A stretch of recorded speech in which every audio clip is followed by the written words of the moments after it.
નમસ્કાર. સહજ સાહિત્યના તમામ દર્શકોને મારા આજના વંદન. આજે આપણી સાથે એક એવા વ્યક્તિત્વની વાત કરવા જઈ રહ્યા છીએ જેઓ માટે હિમાલય એ જાણે એમનું બીજું ઘર છે, જેમને માટે ગીર એ જાણે પોતાનું આંગણું છે, અને સંગીત માટે તમે એમને ભારત દેશના કોઈ પણ લોકસંગીતની એમની સાથે વાત કરી શકો, અને શાસ્ત્રીય સંગીતની પણ કોઈ પણ વાત કરી શકો. એટલે એમની પાસે એવા પુસ્તકો અને એવા સંગીતનું બેકઅપ છે જે ગુજરાતમાં બહુ ઓછા લોકો પાસે આ બાબત હશે.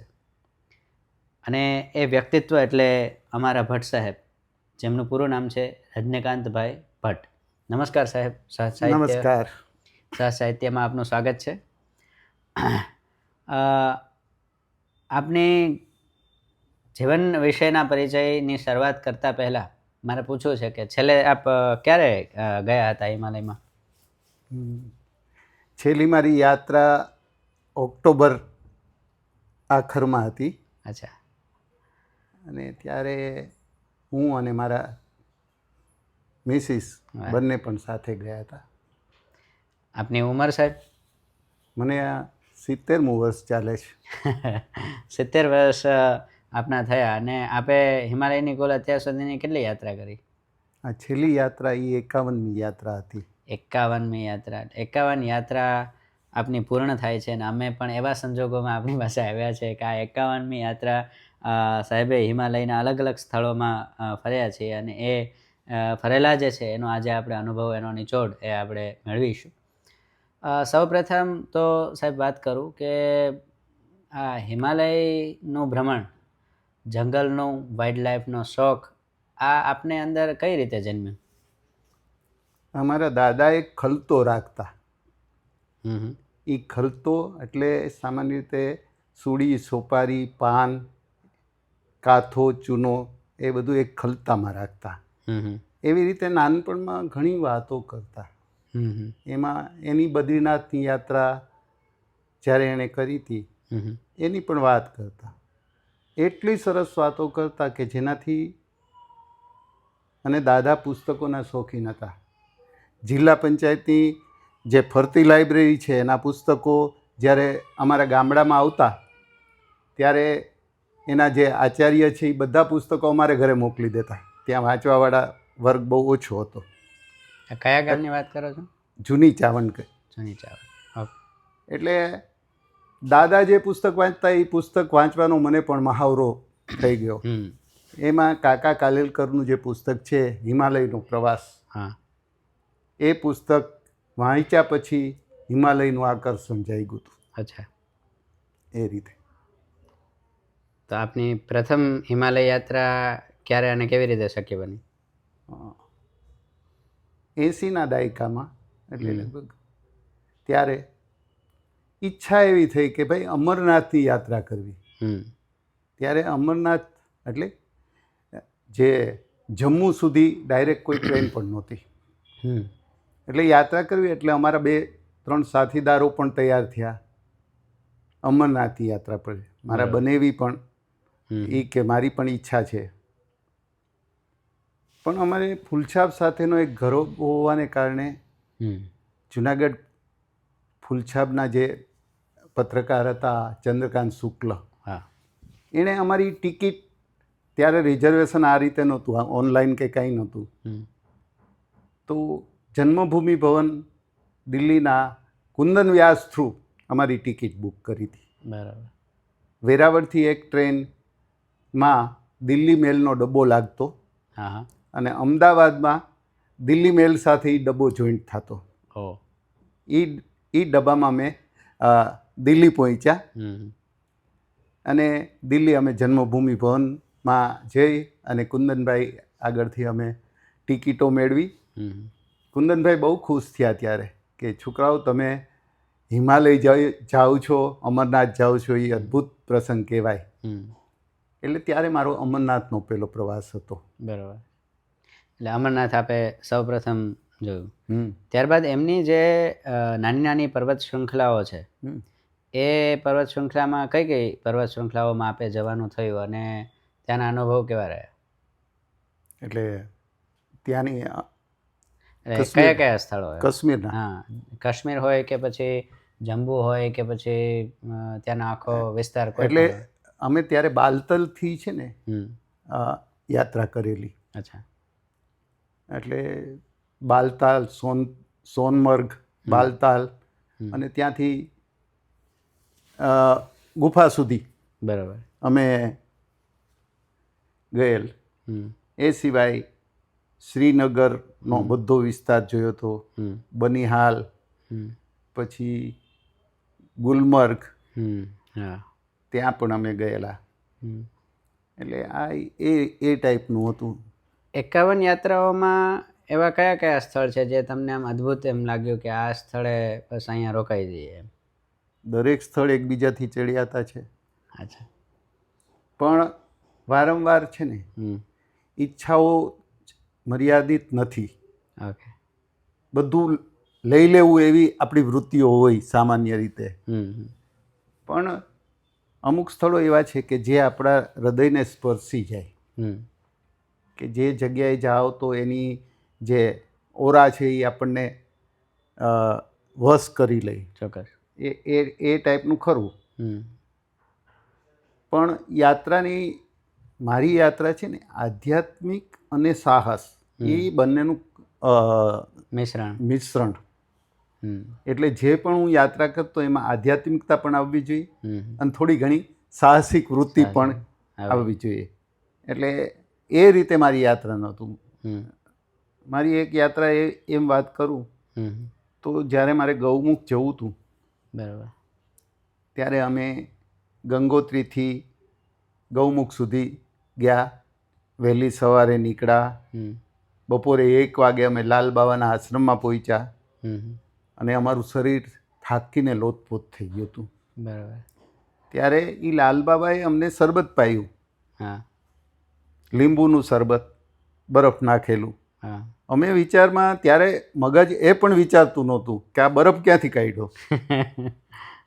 પણ ખરેખર બપોરે થાક ઉતરો અમારો, આરામ કર્યો. પછી સાંજના ઊંઘ વહેલી ઉડી જાય. રાતના 2 વાગે ઊંઘ ઉડી તો ભાગીરથીને કાંઠે કાંઠે હું નીકળો તો જોઈ તો બરફના ટુકડાઓ સાથેનો પ્રવાહ હતો.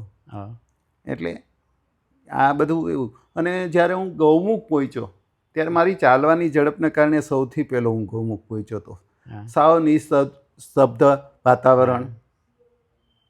એટલે બરફની શિલા ઉપર પ્લાસ્ટિક પાથરી અને મેં આરામ કર્યો. પક્ષીઓનો જે અવાજ અને બરફ જે ઓગળીને પડતો હતો એનો ધબ અવાજ, આ સાંભળીને અન્ય જે મારા સાથેના યાત્રિકો હતા એ આવ્યા. એ પહેલાં તો હું સ્વસ્થ થઈ ગયા. એટલે મેં મારા એક મિત્રને કીધું કે આ શાલ છે એ પકડી રાખતો. એને કોઈ વિચાર ના આવ્યો. અને મેં ત્યાં ગૌમુખમાં આપણે બરફના ગોલાનું જે હોય ને એના જેવા પાણીમાં સ્નાન કરી લીધું. એટલે એકદમ ઠંડી. અને પછી જે મને સ્ફૂર્તિ મળી એ અદ્ભુત હતી. અચ્છા. આ રીતે. એ 51 યાત્રાઓમાં ત્યાંના લોકો સાથેનો આપનો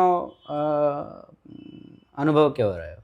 જે હિમાલયના અલગ અલગ સ્થાનોમાં અલગ અલગ ત્યાં પહાડી લોકો રહે છે, તો એમની સાથેનો આપનો અનુભવ કેવો રહ્યો? હા. પણ ત્યાંની પબ્લિક છે એ ઈચ્છે તોય છે ને કોઈને લૂંટી નથી શકતી. અચ્છા. એનું વાતાવરણ જ એવું છે. બીજું આજે તમને કહું કે હિમાલયના 3 ફેમિલી સાથે મારે આજે 30 વર્ષથી સંબંધો અકબંધ છે. કે એક મારો ડ્રાઈવર હતો, એની જાનમાં હું વરનો બાપ થઈને ગયેલો. અને એક ફેમિલી એવું હતું કે જ્યારે હું ત્યાં જાઉં જોશીમઠ પાસે, ત્યારે એના ઘરે જ ઉતારો, એ જ મારી સાથે આવે. પછી ટ્રેકિંગ હોય કે વાહનમાં જવાનું હોય, અને બદ્રીનાથની દર વખતે યાત્રા એ મને કરાવે. આ રીતના સંબંધો છે. એક આત્મીયતા ભર્યો સંબંધ પણ એ લોકો કેળવે છે. તો હિમાલયના આ 51 વખતની યાત્રામાં અત્યાર પહેલાંથી લઈ અને 51 સુધીમાં આપના કયા કયા સ્થળોએ જવાનું થયું?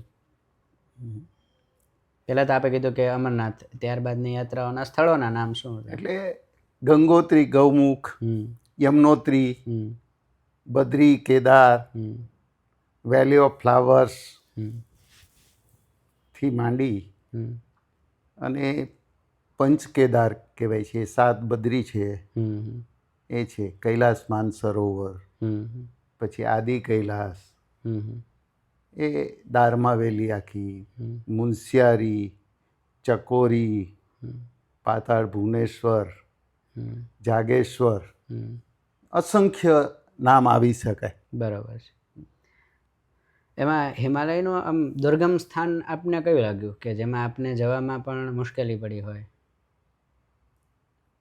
એવો કોઈ અનુભવ આટલી યાત્રાઓમાં કે જેમાં એ યાત્રા વખતે એકદમ મુશ્કેલી શબ્દ કસોટી છે, કરી? હા, કસોટી થાય. હા, કસોટી કરી હોય ભગવાને. હા, એમાં ઘણી બાબતો એવી છે કે હિમાલય છે ને જ્યારે બોલાવે ને ત્યારે જ જવાય છે. વાહ. એ મેં જોયું છે. હા હા. બીજું, કૈલાસ માનસરોવરની જે યાત્રા છે એ 29 દિવસની યાત્રામાં હા હા. હું ડાયાબિટીક હોવા છતાં મારા જે રિપોર્ટ 32 ટાઈપના રિપોર્ટ દિલ્હીમાંથી નીકળેલા ત્યારે ડાયાબિટીસ નહોતું. બરાબર. એટલે કુદરત મને બોલાવે છે એ સાબિત થઈ ગયું. ઓહ, અચ્છા. અને ત્યાં એ દુર્ગમ સ્થળ એવું છે કે ઇન્ડિયન માઉન્ટેનિયર જે છે, નેહરુ ઇન્સ્ટિટ્યૂટ ઓફ માઉન્ટેનિંગ ને એ બધું, એ સૌથી દુર્ગમ ટ્રેક છે ને એ કૈલાસ માનસરોવરનો માને છે. અચ્છા. ત્યારે આટલા રસ્તા હતા નહીં. અચ્છા. એટલે ભારતની સરહદમાં જ લીપુલેખ સુધીમાં જ તમારે 4444 પગથિયા ઓલા કરવાનો હોય. અને કાલી ગંગા છે એ મહાસાગરની જેમ વહેતી હોય, તમારા ઉપર ડાયરેક્ટ ધોધ પડતા હોય એવા સંજોગોમાં યાત્રા કરી છે. દુર્ગમ કરતાં શું છે કે કસોટી થાય. બરાબર. પણ કસોટી છે ને એ આપણને ત્યાં બોલાવવા માટે જ થાય છે કે ભાઈ તમે એને યોગ્ય છો કે નહીં, તો તમને બોલાવે. બરાબર. હિમાલય આપની સામે ઘણી વખત ગયા હશો, ક્યારેક હિમાલયના એવા બરફીય પહાડોને જોઈ અને આપને બેઠવાનું થયું હશે, અને એને જોતાં જોતાં જીવનના કંઈક રહસ્યો આપની સામે ખુલી ગયા હશે. તો એ કઈ ફિલોસોફી આપને સાંપડી કે જીવન શું છે, હિમાલયે શું સમજાવ્યું આપને? બસ તમને જે ઉર્જા પ્રાપ્ત થાય છે આજે, એ ઉર્જા મહત્વની છે. ઓકે. હિમાલયના ઘણા એવા કેન્દ્રો છે કે ત્યાં પહોંચ્યા પછી તમને છે ને આખું તમારું માનસ જ છે ને બદલાઈ જાય છે. એટલે હિમાલયમાંથી જેમ કે કોઈ પણ તમને કહું કે એક બનાવ એવું બન્યો હતો કે જ્યારે ચરણ સ્પર્શ કરીને એક જગ્યા આવે છે કૈલાસ માનસરોવરમાં, ત્યારે કૈલાસ પર્વતનું ગ્લેશિયર નીચે સુધી આવે છે, જેને તમે ટચ કરી શકો. અમારું ગ્રુપ હતું, એમાંથી બધા એ જગ્યાએ 3-4 કિલોમીટરનું ચડાઈ હતી, તો થાકી ગયેલા હતા એને. પણ અમે 2 જણા અને બીજા 2-3 હતા, એ લોકોએ એ જગ્યાએ જવાનો પ્રયાસ કર્યો. ઘોડો પણ 10 ડગલા આવે ને ત્યારે ઊભો રહી જાય એવા સ્થળે અમે શ્વાસ અમારા ચડતા હતા. હવે જ્યારે ગ્લેશિયરના 500 મીટર દૂરથી દર્શન થયા ને, ત્યાર પછી કોઈ માં એના નાના બાળકને આમ હાથ લાંબા કરે અને બાળક દોડતું દોડતું આવે કોઈ જાતના ભય વગર, એવી રીતે અમે ત્યાં પહોંચ્યા હતા. વાહ. અને એ જગ્યાએ મારા મિત્રએ, જે મારી સાથે હતો સહયાત્રી, એણે મને કીધું કે દાદા મારે તો અહીં પૂજા કરવી છે અને તમે પૂજા કરાવો. બરાબર. એટલે મેં કીધું મેં કર્મકાંડનું કામ કર્યું નથી. તો કે નહીં, તમે બ્રાહ્મણ છો એટલે તમે પૂજા કરાવો. એ 101 ચાંદીના બિલીપત્ર લઈને આવેલ અને અમે દીવો પ્રગટાવ્યો. એ 16-17 હજાર ફૂટની ઊંચાઈએ દીવો જ્યાં સુધી અમે 101 બિલીપત્ર મૃત્યુંજય મહાદેવના મહામૃત્યુંજય મંત્ર જ્યાં સુધી બોલ્યા 101 વખત ત્યાં સુધી દીવો બુજાયો નહીં. આ ચમત્કાર હતો. અચ્છા, એટલે હિમાલય એક ચમત્કાર અને એક કસોટી આ બંનેમાંથી પસાર કરે છે. હા, એવો બનાવ છે કે મને હિમાલયે જ્યારે હું રુદ્રનાથ પહેલી વખતે જતો હતો ત્યારે સગર ગામ છે, એ સગર ગામમાં હું નાઇટ વોક કર્યો હતો ને વહેલી સવારે મારે શરૂ કર્યું હતું. એટલે લોકોએ કીધું કે તમે આ 14-15 વર્ષના છોકરાને સાથે લઈને જાઓ, તમારો થોડોક સામાન ઉપાડવા લાગે. અમે 10 કિલોમીટર દૂર સુધી ગયા હતા. અચ્છા, ત્યાં કુદરતી એવું મને થયું કે તમે ભાગી જાઓ ભાગી જાઓ ભાગી જાઓ, અંદરથી અવાજ આવે, અંદરથી એવી અનુભૂતિ થઈ અને હું પાછો વળી ગયેલ. અચ્છા, ત્યારે મને બધાએ કીધું કે ભાઈ પછી તો 4-5 કિલોમીટર પનાર કેવ્સ છે, એ 5-6 કિલોમીટર જ દૂર હતી. અચ્છા, પણ મેં કીધું મને જે અવાજ આવ્યો એ અવાજને હું અનુસર્યો. એટલે આવો બનાવ પણ બને છે ને. બને જે બનાવ મળ્યો હતો, કારણ કે મારું થોડું વાંચન હોવાને કારણે અથવા મારા સંપર્કો હોવાને કારણે ત્યાં જે પૂજારી જે હોય છે, રુદ્રનાથના પૂજારી, એને થોડો સમય ત્યાં વારાપરથી રહેવું પડે છે. બરાબર, રુદ્રનાથ. અને રુદ્ર એટલે રુદ્રની જે વ્યાખ્યા જે આવે એ ટાઈપનું જ છે. જેણે તાંડવ કરી શકે એ જ રુદ્ર હોઈ શકે. તો એ વ્યક્તિ વરસાદને કારણે માણસો જે યાત્રિકો આવવા જોઈએ એ કોઈ આવતા નહોતા. સતત વરસાદ. તો એ પૂજારી એકલાપણાથી એકદમ ઓલો થઈ ગયો અને એણે નિર્ણય કરી લીધો કે હવે હું અહીં ક્યારેય પૂજારી તરીકે નહીં આવું. હવે આ થાય ત્યાં એક સાધુ આવે છે. સાધુ રોકાય છે અને એ સાધુ પહાડી સાધુ હોય છે, 6 ફૂટ પૂરા ઊંચાઈ, એ રીતે ત્રિશૂળ હાથમાં. અને એ માણસ એની સાથે રહે છે. 2-3 દિવસ પછી વરસાદ થોડો નરમ પડે છે અને યાત્રાળુઓ થોડા આવે છે. એવા સાધુએ એને કીધું કે હવે હું રજા લઉં છું, યાત્રાળુ હવે આવશે. અચ્છા, અને એ રજા લે છે ત્યારે યાત્રાળુ આવે છે. તો યાત્રાળુ આવે તો આ પૂજારી આમ તો ખુશ થઈ જાય છે. તો કે તમને ઓલા સાધુ કોઈ મળ્યા હતા એવું યાત્રાળુને પૂછે છે. તો કે નહીં, અમને તો કોઈ મળ્યું નથી. એટલે આ પૂજારી સમજી ગયા કે સાક્ષાત શિવ મારા માટે આવ્યા હતા. એટલે આવી અનુભૂતિ ઘણાને થાય છે, ઘણાને થતી હોય છે. ત્યાં હિમાલય જવા માટે આપની ઉંમરના હોય કે યુવાન હોય તો એમને માનસિક તૈયારી તો એક જોઈએ છે, બરાબર છે. પણ આપને એવું શું લાગ્યું કે મસ્ટ બી આ વસ્તુ તો ખાસ લઈ જ જવી જોઈએ એમ, એવી બાબત કઈ લાગી? પહેલાં તો છે ને, હિમાલય જેને જવું હોય ને એણે પિકનિકના ભારમાંથી મુક્ત થવું જોઈએ. પિકનિક ન કરવાની. તમે જે જાઓ છો, જે કેડીએ જાઓ છો, એ કેડીએ દેવો, પાંડવો, કૃષ્ણ ભગવાન, નરનારાયણ, શંકરાચાર્ય, આ બધાએ હિમાલયની વાટ પકડી છે. તો તમે પિકનિક માટે જાઓ છો એ અત્યારે જે બને છે બનાવો, એના કારણો આવા બધા છે. બરાબર. તમારા અંદરની જે અનુભૂતિ છે ને, આ થોડી આધ્યાત્મિક હોવી જોઈએ. વાહ. એટલા પૂરતું. આ ભૂસ્ખલનો ત્યાં થાય છે, એની પરિસ્થિતિ આપ 51 વખત એટલા વર્ષોનો અનુભવ હિમાલયનો, તો પહેલાં એટલી જ પરિસ્થિતિ હતી કે અત્યારે? પહેલાં એટલી જ હતી, પણ હવે માનવ જે સમુદાય છે ને એ વધી ગયો છે. અચ્છા. એટલે જે જગ્યામાં જેટલું ઓલું હોવું જોઈએ. બીજું, જે ભૂસ્ખલનથી નુકસાન થાય છે એ મોસ્ટલી કોને થાય છે? ગેરકાયદેસર ગમે ત્યાં છે ને. હમણાં ધરાલીમાં જે બનાવ બન્યો, હું ધરાલીથી આવ્યો છું. અચ્છા. ત્યાં કલ્પ કેદારનું મંદિર હતું. અચ્છા. કે જે 1949ની આસપાસ છે ને શોધાણું હતું. પહેલાં તો જમીનમાંથી બહાર આવ્યું હતું અને એ ત્યાં ઉતરવા માટે છે ને એ મંદિર ઉતરવા માટે પણ આપણે પગથિયા ઉતરવા પડતા છેલ્લે હું ગયો ત્યારે. તો એ ધરાલી ગામમાં જે જગ્યાઓ હતી ત્યાં રિસોર્ટ એવા બની ગયા માણસોએ કે જે નદીના પ્રવાહમાં હતા. ઓકે, પણ ત્યારે નદીનો પ્રવાહ એ બાજુ વળ્યો નહોતો, પણ જે મૂળ પ્રવાહ ત્યાં નહોતો. બરાબર છે.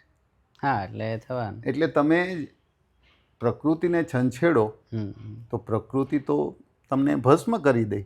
વાહ. હિમાલયનો પિતામહ કહેવાતા ગિરનાર તરફ. અને મારે એ જાણવામાં રસ છે કે કઈ રીતે આપ આપના બાળપણમાંથી પસાર થઈ અને ગીર તરફ આવ્યા અને ગીર સાથેનો આપનો નાતો કઈ રીતે જોડાણો? હું જુનાગઢ ઘણો સમય રહ્યો છું. જુનાગઢ નોકરી પણ કરતો, અને ગિરનાર તો અમારા માટે છે ને એક એવું સ્થળ હતું કે જ્યારે મન થાય ત્યારે આગળથી ચડવાનું, પાછળથી ઉતરવાનું. બરાબર. એના ઘણા બધા સ્થળો જોયા છે. પછી કમંડલ કુંડ હોય, પથ્થરચટ્ટી હોય, ગોરખનાથની જગ્યા હોય, આ બધું તો ખૂબ માયણું છે જે તે સમયે. ત્યારે અમારી યુવાની હતી એટલે જઈ શકતા. બરાબર. એટલા પગથિયા, જે 10,000 પગથિયા કે તો 10,000 પગથિયા અમે ચડી શકતા. પછી નોકરીને કારણે મારે ઉના જવાનું થયું. બરાબર. ઉના જવાનું થયું એટલે મારો આમે વાઇલ્ડ લાઈફનો શોખ તો હતો જ, પણ એ સ્પ્રેડ નહોતો થયો. બરાબર. પણ ઉના ગયો પછી હું એકલો રહેતો. મારું ફેમિલી, મારા મિસિસ નોકરી કરતા, એને કારણે મારે એકલો રહેવાનું થતું. પણ હું સારો કૂક હતો એટલે ક્યારેય છે ને હોટલમાં જમ્યો નથી. વાહ. હવે આ વસ્તુ એવી છે કે એક શનિ રવિ હું જુનાગઢ આવતો, એક શનિ રવિ ન આવતો. એટલે જે ન આવતો એ સમયે મારી ગીરમાં યાત્રા રહેતી. અને એમાં જોગાનું જોગ અમારો વસરામ, એ ઉના તાલુકાના સૌથી મોટા ખેડૂતનો દીકરો, મારી સાથે નોકરી કરતા. એને મારા શોખને હિસાબે મને જંગલમાં એ મોટરસાઇકલ ઉપર લઈ જતા. અમે બિંદાસ ફરતા. બરાબર. સિંહ દર્શન એ અવારનવાર કરેલ છે મારા એ ગયા. બરાબર. એટલે મારા જે શોખ હતા એને પૂર્તિ મળી ગઈ ત્યાં. એટલે મારું એકાકીપણું પણ દૂર થઈ જતું. બરાબર. એમાં ફોરેસ્ટના માણસો સાથેની જે આત્મીયતા, માલધારીઓ સાથેની આત્મીયતા, એ મને નવી દિશા આપી. બરાબર. જેને કારણે હું બિંદાસ ફરી શકતો ત્યારે પણ. એટલે હમણાં જ આપણે વાત કરી કે માલધારીઓ સાથે આપનો પરિચય, વળી પાછા હિમાલયના એવા પહાડી લોકો સાથેનો વરના બાપ સુધી બની અને જવાની વાત. તો આ બંને છેડા છે અલગ અલગ, અને જંગલની તાસીરો બંનેની અલગ અલગ છે. તો આ બંનેના જીવનને તમે કઈ રીતે જોયું કે એક ત્યાં હિમાલયના પહાડી લોકોનું જીવન અને અહીંના માલધારીનું જીવન, એ બંને લોકો પોતાના જીવનને કઈ રીતે જોઈ છે, એનો અભ્યાસ આપ? માલધારીઓનું જીવન છે ને એ પહાડી લોકોથી વિશેષ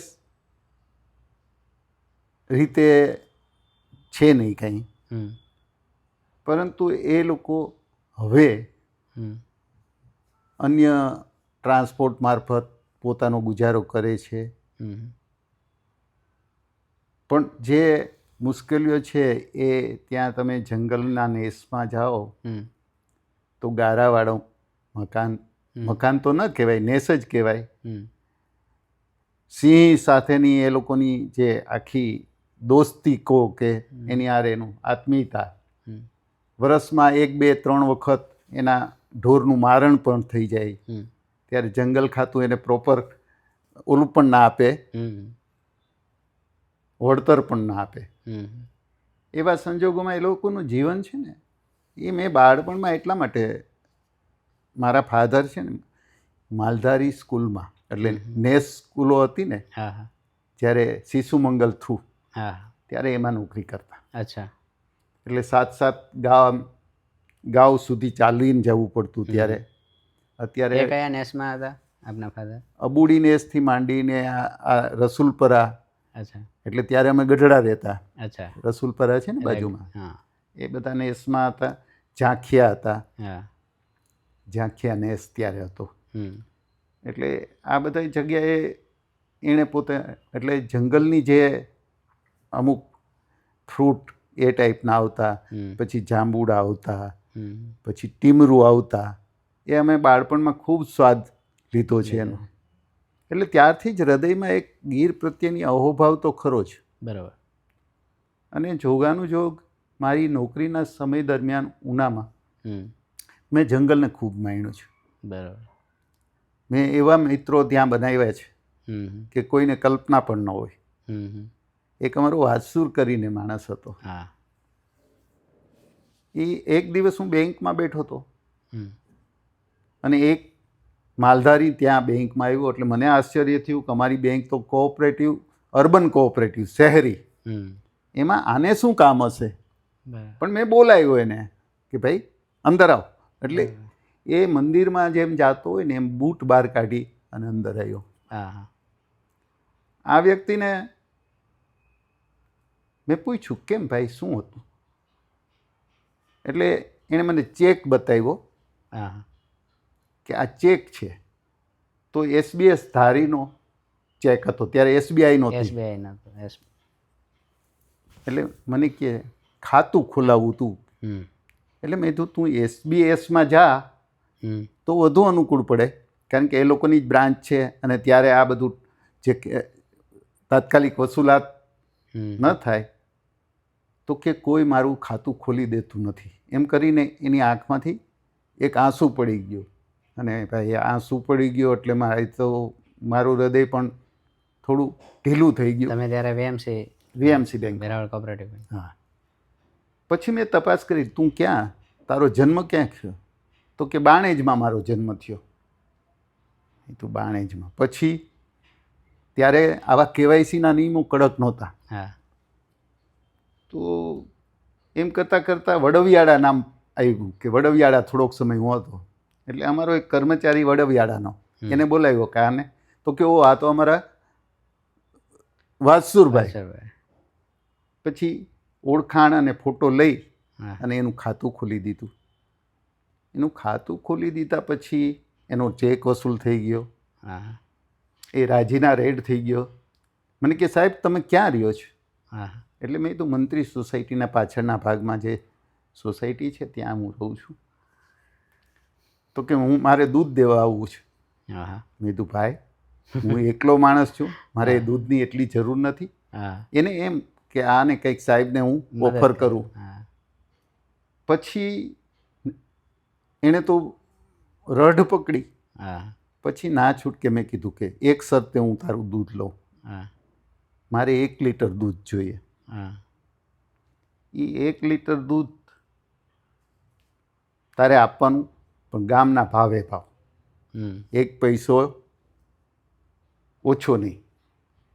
એટલે એ સંમત થયો. અને પછી એને ખબર પડી કે મને વાઇલ્ડ લાઈફનો શોખ છે.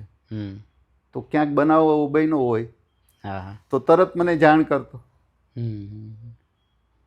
બરાબર. એટલે એવી રીતે એક ઉનાના જ ભાસ્કર વ્યાસ કરીને એ માણસનો એક તબક્કો એવો હતો કે એને જંગલનું પુસ્તક લખવાની, ગીર વિશે પુસ્તક લખવાની તાલાવેલી જઈ ગઈ. એટલે એને એમ કે આ બેંકના મેનેજર છે એ તો એકદમ ઓલા કોમળ હોય, ડરી જાય એવા હોય. એટલે એણે મારો સંપર્ક કર્યો કે આપણે ગીરમાં જવું છે. એટલે મેં કીધું ગમે ત્યારે કહેજો, કારણ કે ગીર તો મને એવી રીતે ગમતું, રાતના 12 વાગે કોઈ ઉઠાડે તો હું ગીરમાં જવા તૈયાર હોઉં. તો એ માણસ એક વખત વાળું ટાઈમે મને ફોન કર્યો અને અમે ગીરમાં ગયા. બરાબર. એણે બધા પ્રયત્નો કરી લીધા હું ડરી શકું એવા, પણ એના ખખડધજ રાજદૂત ત્યારે એ રાખતા, એમાં લાઇટિંગ બરાબર ના પડતું. અને અમે કાળા ભગતના નેસમાં ગયા, કાણકના નેસમાં.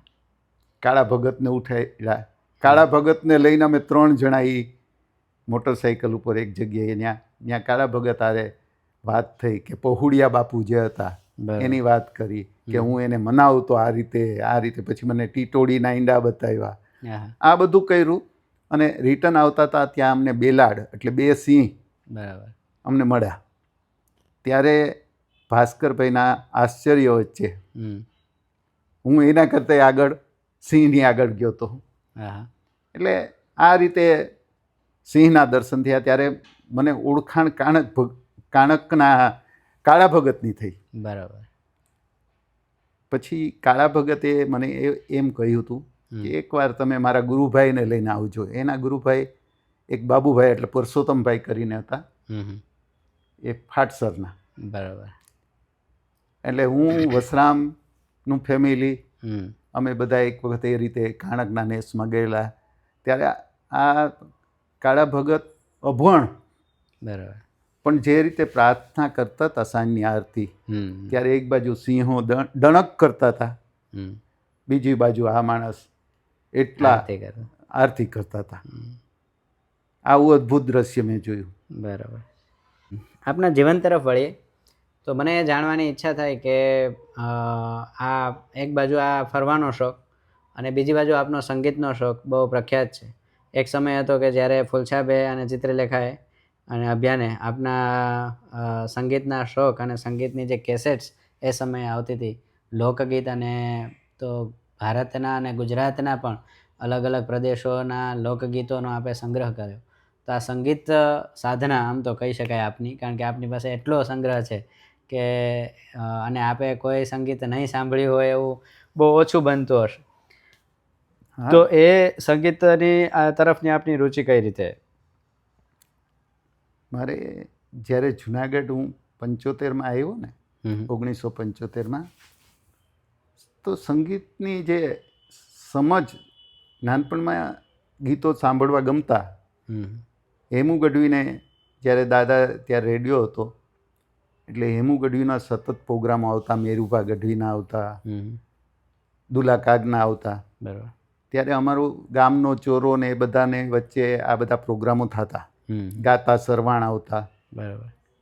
એને કારણે એ બધું સાંભળ્યું હતું, કવડા સાસરિયા તે.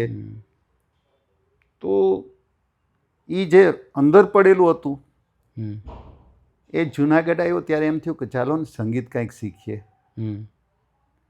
હવે જોગાનું જોગ મને અરુણકાંત સેવક, કે જે સેવક બંધુ કહેવાય, અને હવેલી સંગીતથી માંડી અને વિઠ્ઠલદાસ બાપોદરાના શિષ્ય, એટલે હવેલી સંગીતમાં માસ્ટરી, અને ભીમસેન જોશી એને એવોર્ડ આપેલો, એટલે એ રીતે શાસ્ત્રીય સંગીતમાં અદ્ભુત.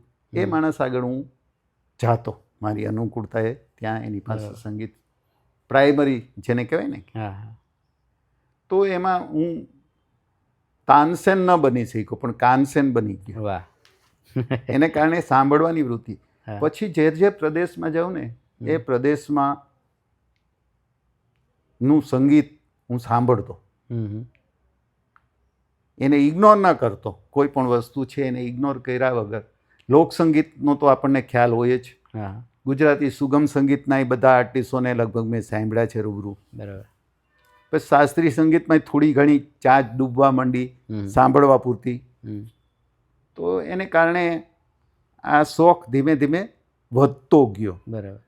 વધતો ગયો. પછી મારી પાસે કલેક્શન, ત્યારે તો છે ને સંગીત મેળવવું ને એ બહુ મોટી. ત્યારે બધા પ્રદેશોમાં જાઉં તો પહેલાં મ્યુઝિક શોપ હોય એની મુલાકાત લેતો. બરાબર. અને ત્યાંથી શું મળે છે એ લઈ આવતો કરે. એટલે આ રીતે સંગીત છે ને એ સમજતા શીખા કે ભાઈ આ સારું છે ને આ હૃદયને સ્પર્શે છે. ટૂંકમાં જે હૃદયને સ્પર્શે એ જ સંગીત સાચું. વાહ. એને કારણે સંગીત સાંભળવાનું હજી આજે પણ હું થોડું ઘણું સંગીત સાંભળું છું. હવે કલેક્શન છે કે આપની પાસે? હવે કેસેટોય છે, સીડીઓય છે, બધું છે. પણ અત્યારે છે ને એ નલ એન્ડ વોઇડ જેવું થઈ ગયું, કારણ કે અત્યારે આધુનિક જે મીડિયા જેટલું પાવરફુલ થઈ ગયું, બધું મળે છે. એટલે એને કારણે બરાબર. એક વખત હું ખજિયાર, ચંબા પાસે ખજિયાર છે ત્યાં ગયેલો. એટલે ખજીનાગનું ટેમ્પલ છે ત્યાં ખજિયારમાં. ત્યાં એક રબાબ ઉપર મેળવતો હતો પેલા. એ રબાબ મેળવતો હતો. એ માણસને પછી રબાબ મેળવું એટલે પછી મેં એને ઓફર કરી તું કાંઈક. ત્યારે એણે રાવી નદી ઉપરના જે વિરહ ગીતો છે ને એ ગાયા. પછી એનું નામ પૂછ્યું કે સરનું રામ પ્રેમી, એટલે મંગળા ગામનો છું, ચંપાવત જતા એક મંગળા ગામ છે એનો છું. પછી અત્યારના મેં યુટ્યુબ પર જોયું કે હિમાચલના જે લોકસંગીત ગાવાવાળા એમાં આનું નામ પણ છે. વાહ. હવે જે માણસ સામાન્ય રીતે પહેલી વખતે આપણે એને ઓફર કરી હતી ત્યાં, એ માણસ આટલો અદ્ભુત રીતે લોકસંગીતમાં, હિમાચલના લોકસંગીતમાં, એટલે આવા આવા અનુભવ થયા છે. બંગાળી ગીતો વિશે છે ને, બંગાળી બાઉલ શૈલી વિશે ઓલું થાય, જે પ્રદેશમાં આ તે ગઢવાલી ગીતો છે, પછી કુમાઉની ગીતો છે, એના મારી પાસે સંગ્રહ પણ છે અત્યારે. વાહ. એટલે એ બધી હા, આપનો શોખ અને એક બસ સાંભળવાનો શોખ છે. આપણા બંને સંતાનોને મને જાણવામાં હંમેશા રસ હોય છે કે જે લોકો કોઈ કલા સાથે કે કોઈ વિશેષ કાર્ય સાથે જીવનમાં સંકળાયેલા છે, એ એના સંતાનોનું શિક્ષણ અને સંતાનોનો ડેવલપિંગ કઈ રીતે કરે છે. તો તમે એમના માટેનું વિકાસ માટેનું કઈ રીતે વિચાર્યું હતું અને આપને એમાં કેવા પરિણામો મળ્યા? નાના દીકરામાં થોડાક જીન્સ શું સાંભળવું એટલા તો ખરા જ. બરાબર. એ ત્યાં રાજકોટમાં ભણતો ત્યારે એના મેડમે એક કેસેટનું નામ આપ્યું કે આ જે ટ્રેક છે એ અદ્ભુત ટ્રેક છે, એના બાળકોને સમજાવ કે ફ્લોટિંગ વિથ ધ ક્લાઉડ. એટલે બીજે જ દિવસે મારી લાઇબ્રેરીમાંથી એ માણસ એ કેસેટ લઈ અને એના મેડમને બતાવી. ત્યારે એ બીજું કે ત્રીજું ધોરણ ભણતો હતો. એટલે આ ટાઈપનું એનામાં છે અને આજે એ મ્યુઝિક સમજી શકે છે. બરાબર. બીજો છે એના રાઇટિંગ બહુ સરસ છે. એને થ્રુ આઉટ ઇંગ્લિશમાં ભણ્યો છે, એટલે ગુજરાતી ભાષા ઉપર એટલો કાબુ નથી જેટલો હોવો જોઈએ. ઓકે. મોટો દીકરો પણ એના ક્ષેત્રમાં એ એટલો જ આગળ છે. બરાબર. આપણે આપના હિમાલયના પુસ્તક તરફ વળીએ અને સૌથી પહેલું પુસ્તક સાહેબના કલેક્શનમાં છે, સ્વામી વિવેકાનંદ કા હિમાલય ભ્રમણ. તો આમાં જે સ્થળોએ વિવેકાનંદ ગયા હતા એ સ્થળોએ આપ ગયા છે? હા, છે સમગ્ર એટલે હિમાલયના. હા, એટલે વિવેકાનંદ જે જગ્યાએ ગયા ત્યાં આપને કેવી અનુભૂતિ થઈ? હા, હવે એની વાત કરું. વિવેકાનંદ જ્યારે 1890 થી 98ના ગાળા દરમિયાન હિમાલયની યાત્રા કરી હતી, એટલે હિમાલયમાં થોડો સમય રહ્યા હતા. ત્યાંથી પ્રબુદ્ધ ભારત મેગેઝિન પ્રસારિત કરતા હતા. ત્યારે એ માણસ પગે ચાલીને બધા યાત્રા કરી છે. બરાબર. ટ્રેનો જ્યાં સુધી મળે ત્યાં સુધી ટ્રેનમાં, ને પછી તો હિમાલયમાં ચાલીને જ કરી. એની સાથે એના ગુરુભાઈ અખંડાનંદજી હતા. અને એ બધા ચાલીને જતા હતા. એક જગ્યાએ છે ને વિવેકાનંદ થાકથી બેભાન થઈ જાય છે. એ બેભાન થઈ જાય છે એટલે તાત્કાલિક એના જે ગુરુભાઈ છે એ કંઈક વસ્તુ લેવા, ભૂખથી, તરસથી, આ બધું બન્યું હોય એટલે આજુબાજુ જાય. ત્યાં એક ફકીર છે ઝાકીર હુસેન કરીને, જુલ્ફિકાર કરીને મુસ્લિમ ફકીર હોય છે. એટલે મુસ્લિમ ફકીર કહે છે કે મારી પાસે તો આ એક કાકડી છે, બરાબર, કંઈ છે નહીં. એટલે એ કાકડીનો રસ વિવેકાનંદને પીવડાવે છે અને પોતે શુદ્ધિમાં આવે છે. એ જગ્યા આજે કાકડી ઘાટ તરીકે ઓળખાય છે. અચ્છા. હિમાલયમાં એ કાકડી ઘાટમાં સોમવારી બાબા કરીને એક બાબા હતા, એનો આશ્રમ પણ ખરો. બરાબર. એ સોમવારી બાબા દર સોમવારે ભંડારો કરતા, એટલે એમનું નામ સોમવારી. એટલે સોમવારી બાબા. એનું પૂર્વ જે લાઈફ હતી એમાં શું નામ હતું આઈ ડોન્ટ નો. પણ એ સોમવારી બાબા એ એટલો જ સિદ્ધ પુરુષ હતા હા કે બ્રિટિશ ઇન્ડિયામાં એટલે અંગ્રેજો જ્યારે શિકાર કરવા નીકળ્યા તો એના આશ્રમના 500 મીટર સુધીમાં હા હા એ કોઈ શિકાર ન કરી શકતું. અચ્છા કુદરત જ એને શિકાર ન કરવા દેતું. માછલીઓ ઝાડમાં પકડાય નહીં, હરણને ઉપર ફાયર ન કરી શકાય, હમ ફાયર નિષ્ફળ જાય, આવા બધા બનાવો. એ સોમવારી બાબાની યાદમાં નીમ કરોળી બાબાએ ત્યાં આશ્રમમાં ઘણું બધું, જે નીમ કરોળી બાબાનું અત્યારે વિશ્વવિખ્યાત નામ છે હા હા એ એમના મૂળમાં હા. પછી વિવેકાનંદ અહીં અલમોડા આવ્યા. હા અલમોડાથી 10 કિલોમીટર દૂર કસારદેવી કરીને છે. બરોબર ત્યાં નાસાએ એ જગ્યાને વિશ્વવિખ્યાત જે ધરોહર છે હમ કે આ જગ્યા છે એ પોઝિટિવ ઉર્જાની શ્રેષ્ઠ જગ્યા છે. ઓ અચ્છા ત્યાં વિવેકાનંદે ધ્યાન પણ ધર્યું હતું. બરોબર એ ધ્યાન ધરી અને પોતાની શિષ્યા જે હતી હમ અંગ્રેજ શિષ્યા બરોબર એને પોતે દીક્ષા આપી અને સિસ્ટર નિવેદિતા તરીકે હા નામ આપ્યું હતું. એ ઉપરાંત એક સ્યાહી દેવી કરીને ટેમ્પલ છે બરાબર માતાજીનું, ત્યાં 3 દિવસ વિવેકાનંદ રોકાણા હતા. હમ અને એ જગ્યાએ આ શીતલા ખેત નામની જગ્યા છે, ત્યાંથી આ ટ્રેક છે બરોબર થોડોક. હમ એ જગ્યાએ પછી શ્યામલા તાલ જે બહુ પ્રખ્યાત છે, ઓકે અને જે માયાવતી આશ્રમ છે હમ એ જગ્યાએ. માયાવતી આશ્રમ બહુ હા, ભવ્ય છે ભવ્ય છે. અને ત્યાંથી પ્રબુદ્ધ ભારત બહાર પડતું એ સમય. બરોબર એટલે આ એની ટ્રેલ છે, હમ એ ટ્રેલ લગભગ મેં પૂર્ણ કરેલ છે. વાહ સરસ. હા ફિરંગી રાજા આ આપને આની વાત આપ કરો. હર્ષિલનું નામ બધાએ સાંભળ્યું હશે. હમ તો હર્ષિલ ખરેખર હરિશિલા છે. બરોબર ત્યાં ભાગીરથી અને જલંધરીનો સંગમ છે. હમ અને પોપ્યુલર ક્યારે થયું? રામ તેરી ગંગા મેલીની પોસ્ટ ઓફિસથી આ સ્થાન પ્રખ્યાત થયું. અચ્છા પણ જે આ વ્યક્તિ જે છે હમ વિલ્સન, અચ્છા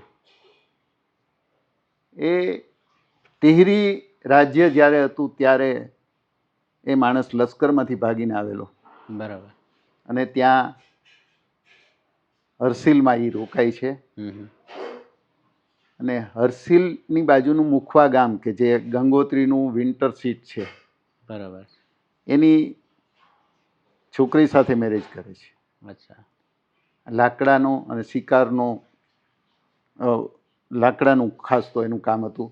એટલે એણે પરવાનો મેળવી અને બધા લાકડા ભાગીરથીમાં વહાવી અને હરિદ્વાર સુધી પહોંચાડતો. બરાબર એમ પૈસાવાળો એકદમ થઈ ગયો. હમ અને મૃગચર્મ એટલે કસ્તુરી મૃગની કસ્તુરી આ બધાનો એ વેપાર કરતો એ જમાનામાં કે બરાબર. જે મોંઘી વસ્તુ છે હમ. એના માટે એણે ઘણું બધું. પણ સાથોસાથ લોકોના જીવન પણ ત્યાંથી સુધરી ગયા. બરાબર શિકારમાં એ સાથે લઈ જતો, એ રીતે લાકડાના જે વેરવાના કામ માટે પણ લોકોને, એટલે એ વિલ્સન રાજા જ કહેવાતા. અચ્છા એની વાત છે આમાં. હા છે. હમ તો એ માણસ વિલ્સન હર્ષિલ. 2 ગઢવાલી કન્યાઓ સાથે લગ્ન કરે છે. હમ એનો પરિવાર તો પછી ઓલો થાય છે. પછી દેહરાદૂનમાં પણ એનો પેલેસ જેવું મકાન હોય છે. મસૂરીમાં પણ એક જગ્યા હોય, કાફે બનાવ્યું હોય છે. બરાબર એટલે આ એની વાત છે, એ વિસ્તૃત કરવા માટે તો સમય લાગે. ચોક્કસ ના એટલે આપની પાસે હું ટૂંકમાં જ પરિચયો માગું છું. આ વિશેષ પુસ્તક આપ કહી રહ્યા હતા કે આનું શું મહત્વ છે આ પુસ્તકનું? The Himalayas. આ છે એ ફોટો આલ્બમ જેવું જ છે. બરાબર છે. પણ જે મુસાફરી આ કપલે કરી છે ને હા એ મહત્વનું છે. અચ્છા એમાં શું ખાસિયત હતી એમને મુસાફરીમાં? કારણ કે 2 જણા માઉન્ટેનિંગ પણ કરતા, ટ્રેકિંગ પણ કરતા. બરાબર છે બંને. હા. અને સારો ફોટોગ્રાફર પણ ખરા. અચ્છા અને એ જે બધું લખતા, એના રાઇટિંગ પણ સારું. એટલે એ રીતે આ પુસ્તક મને ગમ્યું હતું. બરાબર. અને આ પુસ્તક મેં મારા બે જે નજીકના મારા જે શુભેચ્છક હતા એને ગિફ્ટ પણ કરેલું. આ પુસ્તકની કિંમત 3000 જેવી ખરી. આ પુસ્તક છે ને એ અન્ય ભાષામાં લખાયેલ, પણ આ વ્યક્તિ જે છે પ્રણવાનંદ સ્વામી, એ હિમાલયનો ભૂમ્યો માણસ હતો અને અત્યારે જે શિખરોના નામ જે અપાણા છે એ આ વ્યક્તિ આપેલા છે. અચ્છા અચ્છા. આ પુસ્તક ગુજરાતીમાં રીપ્રિન્ટ થયું છે એ ધીમંતભાઈ પુરોહિતના હિસાબે. વાહ. એટલે કૈલાસ માનસરોવરમાં જન્મભૂમિના જે અમૃતલાલ શેઠ હતા એને રબરની હોડી આપી હતી વિહાર કરવા માટે પ્રણવાનંદને. અચ્છા. અદ્ભુત વ્યક્તિત્વ પ્રણવાનંદ. એટલે હિમાલયનું જે છે, હિમાલયમાં તમે વિચાર કરો તો શંકરાચાર્યથી માંડીને બધા, તમે નીલકંઠ વર્ણીનું નામ સાંભળ્યું હશે, સ્વામિનારાયણ સંપ્રદાયના. એ 12-13 વર્ષની કોફીન ખાલી પહેરી અને હિમાલયની મુસાફરી કરી છે. સ્વામી આનંદ અને કાકા કાલેલકરને એક મહારાષ્ટ્રીયન બુબા હતા, એણે બરફ રસ્તે બદ્રીનાથ 19,000 ઉપરાંત ફૂટનો જે કાલિંદી પાસ પસાર કરી. ત્યારે મર્યાદિત સાધનો વચ્ચે પસાર કરીને ગયેલા. પછી અત્યારે જે પણ તમે જે ટોપ કક્ષાના જે સાધુઓ સિદ્ધ પુરુષોના જેટલા નામ સાંભળો છો એ બધા હિમાલયમાં જઈ આવ્યા છે. બરાબર. કારણ કે સિદ્ધિ ન્યા મળે છે. અને એવું કહે છે કે હિમાલયમાં એક એવું ગુપ્ત સ્થાન છે કે જે સ્થાને સિદ્ધ પુરુષો જ જઈ શકે છે. બરાબર. એ સિદ્ધ પુરુષો જે જગ્યાએ જઈ શકે છે એ સ્થાનને સંભાલા કહે છે, સાંગ્રીલા કહે છે, જ્ઞાનગંજ કહે છે. અચ્છા. અને આની શોધ હિટલરે પણ કરેલી.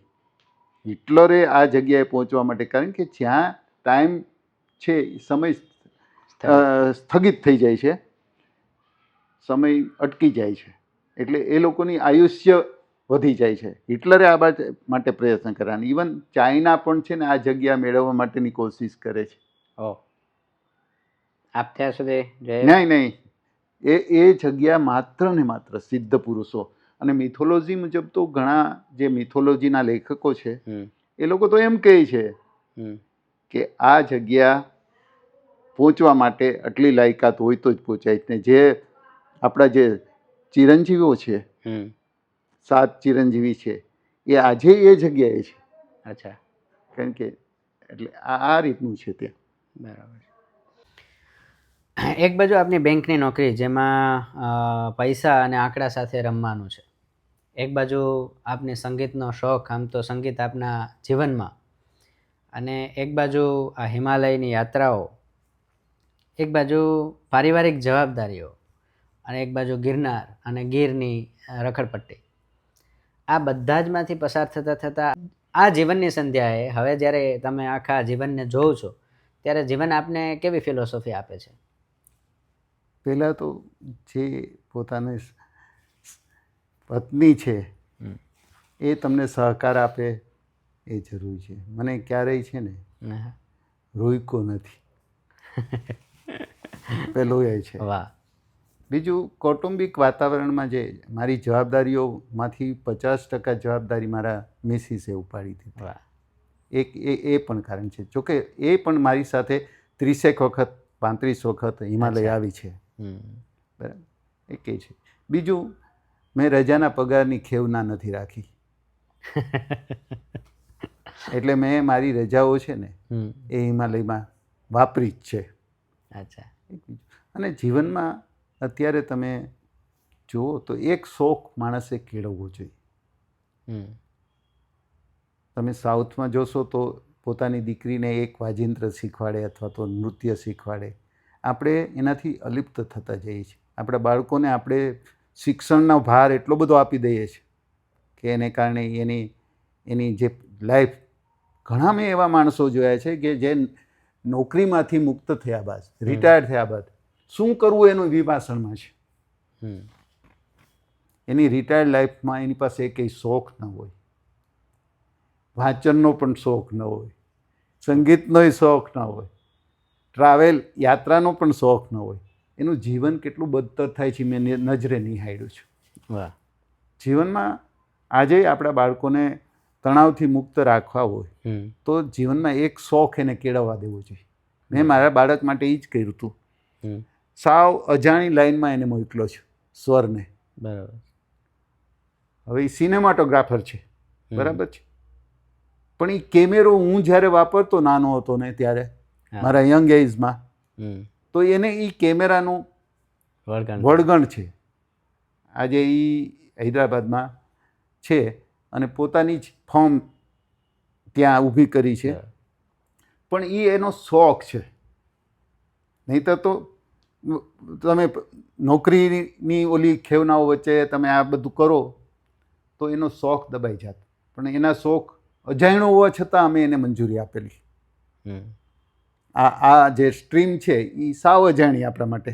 બરાબર. સામાન્ય રીતે આપણે MBA કરીએ છોકરાને, અથવા તો આ જે IT સેક્ટરમાં દાખલ કરવાની કોશિશ કરીએ, પણ એવું કાંઈ એના શોખને અમે અનુરૂપ થયા અને એને ત્યાં હૈદરાબાદ પોતાને ઓલામાં કરાવ્યો. બરાબર. ડિગ્રી કોર્સ કરાવ્યો, પોસ્ટ ગ્રેજ્યુએશન કરાવ્યું. એટલે એક શોખ છે ને એ માણસને રહેવું જોઈએ એવું મારું માનવું છે, કે તો આ તણાવભર્યું જીવન છે ને એમાં તમે જીવી શકો. બરાબર છે. બરાબર. 3 પ્રશ્નો ટૂંકમાં જવાબ માટે જ ઈચ્છીશ કે તમને એમ કહેવામાં આવે કે કોઈ પણ એક સ્થળે તમને પસંદગીના સ્થળે તમને રહેવા દેવામાં આવશે, તમે હિમાલયનું કોઈ એક સ્થળ પસંદ કરો તો આપ હિમાલયનું કયું સ્થળ પસંદ કરશો? હિમાલય એક જ સ્થળની તમને મંજૂરી છે. હમણાં છેલ્લે હું છે ને શીતલા ખેત ગયેલો. હા. શીતલા ખેતમાં એક ગેસ્ટ હાઉસ છે, પાઇન એન્ડ ડાઇન. અચ્છા. એ રેસ્ટોરન્ટનો માલિક બહુ સારી વ્યક્તિ. હા. અને મને જે રૂમ આપ્યો એ રૂમ વેલી વ્યૂ હતો. અરે વાહ. પછી શીતલા ખેતથી અમે સ્યાહી દેવી ગયા હતા, જ્યાં વિવેકાનંદે ધ્યાન ધર્યું હતું. એ એટલું બધું શાંત એરિયા હતો કે અમને હજી થાય છે, અને મારા મિસિસ પણ ક્યારેક કહે છે કે આપણે જવું હોય તો 4-5 દિવસ ત્યાં રોકાશું. વાહ. એટલે એવા જ. બાકી સ્થળો તો એટલા બધા છે કે જે ઇન્ટિરિયર આપણે સામાન્ય રીતે ચારધામની યાત્રા એટલે આપણો હિમાલય પૂરો એમ માનીએ છીએ, પણ ચારધામ એ આધ્યાત્મિક રીતે બરાબર છે, એક વખત લાઈફમાં જો હું 5 વખત ગયેલો છું આ બધા સ્થળોએ, પણ છતાં એ સિવાયના તમને કહું, મહાઅવતાર બાબાજીની ગુફા દ્વારાહાટ પાસે છે, કે જ્યાં રજનીકાંત જે સાઉથનો એક્ટર છે એનું પિક્ચર રિલીઝ થાય એ પહેલાં એ ચાલીને ત્યાં જાય છે. અચ્છા. આજે તમને એનો વિડીયો જોવા મળશે યુટ્યુબ ઉપર. તો આ જે ક્રિયા યોગનો જે માસ્ટર કહેવાય છે એ મહાઅવતાર બાબાજી. અચ્છા. યોગદા સત્સંગ સંપદા છે ને, એ ક્રિયા યોગ ઉપરનું આખું છે. તો એ ગુફા હિમાલયમાં એક જગ્યાએ એવી જગ્યાએ છે કે જે પાંડવોએ પોતાના ગુપ્તકાળ સમયે, ગુપ્તવાસ સમયે એ જગ્યાની મુલાકાત લીધેલી. અચ્છા. અને મને આશ્ચર્ય તો એ વાતનું થયું, ત્યાં પાંડવખોલી પણ છે ને કુકુછીના છે. પછી મેં કુકુછીના વિશે થોડું સંશોધન કર્યું. કોકે કીધું કે આ કૌરવ સેના એટલે કુકુછીના. ઓહ. કૌરવ સેના ત્યાં સુધી પહોંચી હતી, પણ પાંડવખોલી સુધી નહોતી પહોંચી હકી. ઓકે. એટલે આ જગ્યાઓ છે એવી કે જ્યાં આજે સિદ્ધ પુરુષો જઈ શકે છે. બરાબર. બધી જગ્યા એવી છે. વાહ. આમ તો હિમાલય પણ અગાધ છે, અને હિમાલયમાં આપની 51 યાત્રા, હરિકથા, હરિઅનંત હરિકથા અનંત. હિમાલય એ ટાઈપનું છે કે જન્મો પૂરા થાય તો તમે હિમાલયને પામી ન શકો એટલું. ના, ચોક્કસ. પણ જે ક્યાંય અમે આચમન લીધું છે એ મહત્વનું છે અમારા માટે. એટલે તમારા આચમને અમે એમાંથી ચરણામૃત લીધું છે એવું કર્યું. અને સાહેબની સાથે મેં માનસિક હિમાલયની યાત્રાઓ અનેક વાર કરી, કારણ કે શનિ રવિ સાહેબ ત્યાં ફ્રી હોય અને સાહેબની સાથે ગીર ફરવા જવાનું થાય, એટલે ત્યારથી મારા મગજમાં એક હતું કે હું ક્યારેક આપની આ વાતને ડોક્યુમેન્ટ્સ કરીશ. એટલે આ દરેક માણસની જિંદગી છે એ તમને કંઈક ને કંઈક શીખ આપતી જાય છે.